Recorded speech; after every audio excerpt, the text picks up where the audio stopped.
Hello everyone, my name is Jesusem Molina. I am the Director of Industrial Security at Waterfall Security. I am also a lecturer at the Universidad Politécnica de Catalunya on industrial cybersecurity, in particular rail cybersecurity. And I'm a former chair at the Industrial IoT Consortia, and I've been working on industrial cybersecurity for the last 20 years.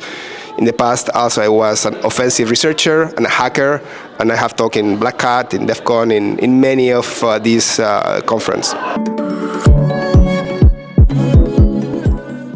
Waterfall Security Solutions is indeed the prime provider of unidirectional architectures and solutions. And your question comes basically from some misconceptions. First, unidirectional gateways used to be, or data diodes used to be difficult to deploy in the sense that people had problems moving the data. How do you send data one way, which is what our products do, if data by default, TCP and all these protocols are bidirectional? Well, that's resolved. What we do is we replicate the data one way. And our last product, the WF600, is way easier to deploy and to operate than a firewall. You can deploy it in 15 minutes. You just say the source, a database, you want to replicate it one way, and the replica happens immediately, and you deploy it in minutes. So the deployment phase right now has changed dramatically. Our WF600 has the software and the hardware to do that, to do this transfer of information. So that misconception has been dramatically resolved. The second misconception, and a lot of people say, well, your product is the best. The product is amazing because you prevent any data to flow inside, so there is zero probability that an attacker could come in. But I always need to send data inside.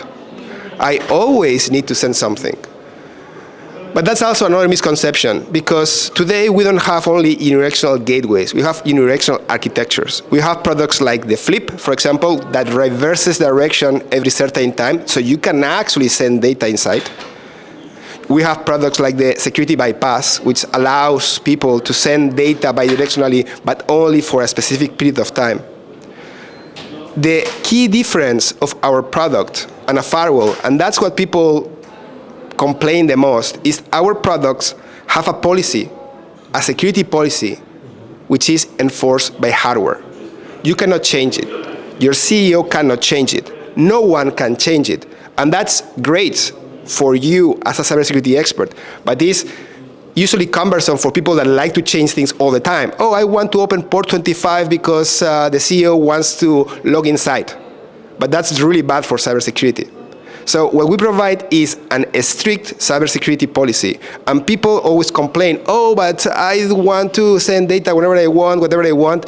But that is the key problematic with the cybersecurity today, that software has problems, people have problems, and they can be forced to open port 55. With our product, you cannot do that, for better or worse. And that is what our product differentiates. So it's not really a problem. It is more about shifting. It's that you need to be much more compliant with your security policy. So that's what our product is, way different than firewalls or any other product out there. I think trying times are coming for us, right? It's not that the world is going to end tomorrow, but with artificial intelligence coming up online and people understanding our operational systems way better than they used to. In the past, if an attacker will come into your water management system, he will not know what to do. He had no idea what a water management system is. He will not know how to open a pump, change a pump, increase the pressure. But now, using AI, they will be able to. They will be able to do these very complex actions. So a tsunami of problems are coming to us in the sense of what's going to be the payload, the new payload that the attackers will do to OT. So the OT's warriors have to be understanding that they are more necessary than ever. And they need to understand that this thinking of, well, that rarely happens, yeah, but when it happens, it really decreases the morale of people knowing that our infrastructure is very weak. So it is time for them to raise up, to work harder, and to understand that we are the people. AI is going to affect our profession dramatically on how important we're going to be. AI is perceived today as, oh, people are getting better at phishing, right? People are getting better at creating attacks using information from the web. True. But one thing that may be missed, and for us, OT people, operational technology people, is the payload. What has been the payload until today? Well, we have the Stuxnet, like 14 years ago, and we have here and there, like in Destroyer, but payloads that actually create physical damage have been rare.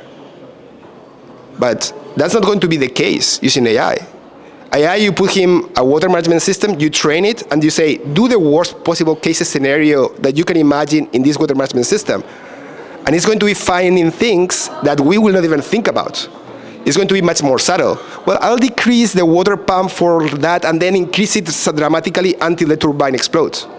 It's not going to be explode the turbine.